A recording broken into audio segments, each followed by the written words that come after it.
लीळाचरित्र लीळा क्रमांक 117 प्रणिया दोषानुवादू निषेध। सर्वज्ञ श्री चक्रधर स्वामींना गणपती मढी अवस्थान होते। एक वेळ साधेने सर्वज्ञांना रिंगणीच्या फुलांनी पूजा केली। ते फुले सर्वज्ञांनी श्रीकरी घेऊन म्हणाले, हे काय सांधे हो देवो सुवर्ण पुष्पी पूजिजताये। त्यावेळी एक मायलेकी ब्राह्मणी सर्वज्ञापासी बैसली होती। त्यावेळी त्या लेकीने सर्वज्ञांच्या श्रीकरीची फुले वोरबडूनी घेतली, तेव्हा बाईसा म्हणाल्या, हे कायजी झाले या रांडेसी। बाबांच्या श्रीकरीची फुले बोचकोरोनी घेतली। बाबाच्या श्रीकरी नखे रुतली ना।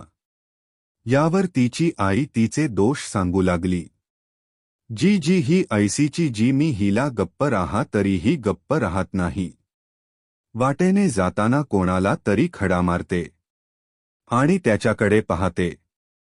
अशी तिची आई तिचे दोष सर्वज्ञांना सांगते।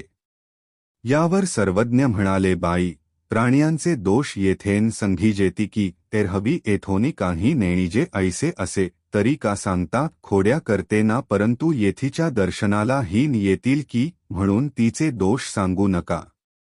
येथीचे दर्शन दुर्लभाचे दुर्लभ की बाई, हे जीव झाडिले पुसिले वाहाती त्रासले जाती म्हणून यांते त्रसवावे नाही। हे ऐकून ती ब्राह्मणी म्हणाली, हो का जी, आणि श्रीचरणा लागली। दणव दणव प्रणाम जी। आपण हा संदेश धर्मशास्त्र लीळा वाचण्यासाठी वेळ दिल्याबद्दल धन्यवाद।